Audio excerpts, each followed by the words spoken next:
The royal couple have been invited to visit Australia and New Zealand by the country's respective governments in October. The Duke and Duchess will also travel to the Pacific islands of Fiji and Tonga during their Whirlwinds tour, as they seek to increase their engagement with Commonwealth nations, after the prince took on the role of Commonwealth Youth Ambassador in April. The tour will focus on the recovery and rehabilitation of servicemen and women through Prince Harry's 2018 Invictus Games in Sydney. Kensington Palace said, the program across these 4 Commonwealth countries will focus on youth leadership, environmental and conservation efforts, including the dedication of several new Queen's Commonwealth Canopy projects, and the recovery and rehabilitation of servicemen and women through the Invictus Games Sydney 2018. The 16-day visit will take place between Tuesday, October 16 and Wednesday, October 31. The 4-country tour of the Pacific will see Meghan Markle and Harry in Sydney on October 16, for a day before spending October 17 in Dublin in rural New South Wales.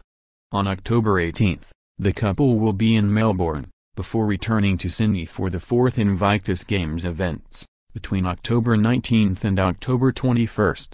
The Invictus Games opening ceremony will be held on October 20. The sporting event, first launched in London in 2014 by Prince Harry, will see 500 wounded and paralyzed Defence Force veterans from 18 nations competing in 11 adaptive sports. The royal couple will then travel to Fraser Island in Queensland on October 22, where they will see a completed Queen's Canopy project. Meghan and Harry will then fly to Fiji and Tonga, before returning to Sydney late on October 26, to spend October 27 in Australia, for the closing ceremony of the Invictus Games. The Commonwealth is an area of focus for the Duke and Duchess of Sussex, with Meghan saying in her official engagement interview how she wanted to do more work with the countries when she joined the royal family.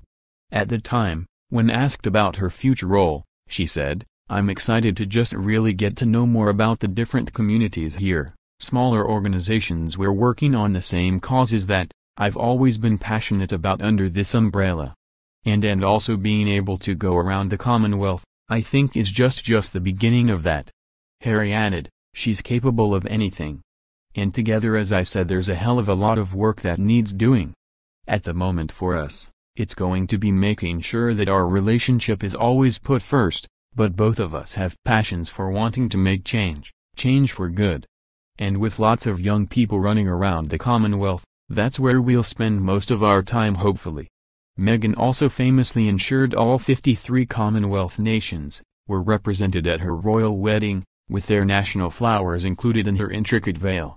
And Kensington Palace's announcement the couple will focus on youth leadership during their tour is another sign Harry and Meghan appear to be forging their careers to work with young people. Already Prince Harry has taken on the role of Commonwealth Youth Ambassador, after being given the role by the Queen, in a bid to modernize the monarchy's role in the Commonwealth. In his first speech in the role, in April, before his marriage to Meghan the following month, Prince Harry said, "I know that serving as ambassador to young people, I'm going to have to try to keep up with you all. My job will be to listen to you, my duty will be to ensure that your ideas, concerns, thoughts and hopes are heard. I'm also incredibly grateful that the woman that I am about to marry, Meghan, will be joining me in this work, in which she too is hugely excited to take part in." He and Meghan also spent their pre-wedding royal engagements speaking to young people. Also high on their agenda is supporting veterans, with the Invictus Games a special occasion for the pair, who made their first public engagement as a couple at last year's Toronto event.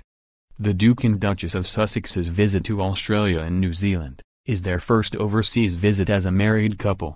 They are expected to use their precious downtime to reconnect with Meghan's close friends and former co-stars Gabriel Macht and his wife Jacinda Barrett.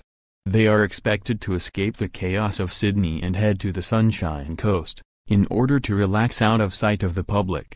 Australian Prime Minister Malcolm Turnbull previously welcomed the news of the royal couple's visit to Australia, and stated Australians will be excited to greet them. He said, "The Duke of Sussex has become a champion for war veterans around the world, including in Australia." His attendance, alongside the Duchess of Sussex, will be a wonderful highlight for the more than 500 competitors, and thousands of spectators.